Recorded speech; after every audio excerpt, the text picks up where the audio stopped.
নমস্কার বন্ধুরা, আমাদের চ্যানেলে স্বাগতম। ডিএ নিয়ে একটি গুরুত্বপূর্ণ আপডেট। তো বন্ধুরা, ডিএ নিয়ে এই মুহূর্তে গুরুত্বপূর্ণ আপডেটটি হচ্ছে সরকারি কর্মীদের জন্য সুখবর, মেনে নেওয়া হলো দীর্ঘদিনের দাবি। তো বন্ধুরা, ডিএ সংক্রান্ত আপডেটটি নিয়ে আমরা স্টেপ বাই স্টেপ আলোচনা করব।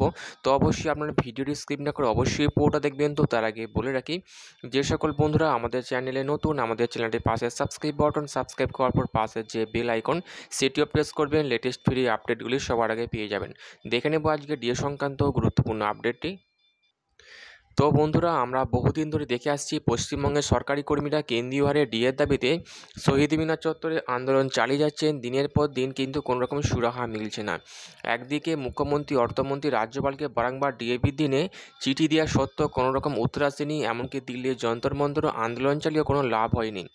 যেখানে আমরা দেখেছিলাম কলকাতা হাইকোর্টের তরফ থেকে রাজ্যকে বলা হয়েছিল সমস্ত সরকারি কর্মীদের বকেয়া ডিএ মিটিয়ে দেওয়ার জন্য, কিন্তু সেই রায়কে অগ্রাহ্য করে সুপ্রিম কোর্টের দ্বারস্থ হয় রাজ্য, এবং যেখানে ডিএ মামলা দাখিল করে, যে মামলা এখনও পর্যন্ত সুপ্রিম কোর্টের বিচারাধীন, এবং সেখানে যুক্তি খাড়া করা হয় কলকাতা হাইকোর্টের রায় মেনে ডিএ দিতে গেলে রাজ্যের কোষাগারে টান পড়বে, যার ফলে পশ্চিমবঙ্গে চলা বিভিন্ন জনকল্যাণমুখী প্রকল্পগুলো ব্যাহত হবে, এমনটাই যুক্তি খাড়া করে মামলা দাখিল করা হয়। যে মামলার নিষ্পত্তি না হয় দিনের পর দিন ক্ষিপ্ত হচ্ছেন পশ্চিমবঙ্গের সরকারি কর্মীরা।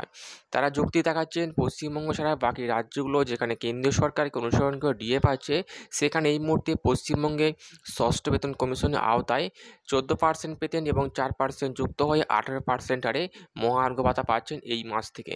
এবং যে বঞ্চনা কোনোভাবে মেনে নিতে পারছেন না পশ্চিমবঙ্গের সরকারি কর্মীরা, এমতাবস্থায় তারা বিরাট বড় আন্দোলন করবেন এমনটাই হুঁশিয়ারি দিয়েছেন। এবং সরকারি কর্মীদের ক্ষোভকে শান্ত করার জন্য ডিএ নিয়ে আবারও চিন্তাভাবনা শুরু করেছেন মুখ্যমন্ত্রী, অর্থমন্ত্রী, এবং নবান্নের তরফ থেকে জানানো হয়েছে সরকারি কর্মীদের দাবি মেনে নেওয়া হবে, একটু সময়ের প্রয়োজন। তো বন্ধুরা, এই ছিল ডিএ সংক্রান্ত গুরুত্বপূর্ণ আপডেট। কেমন লাগলো কমেন্ট করে লাইক করতে ভুলবেন না। পরবর্তী আপডেট পাওয়ার জন্য আমাদের চ্যানেলটিকে সাবস্ক্রাইব করে রাখবেন। থ্যাংক ইউ বন্ধুরা, ভিডিওটি দেখার জন্য।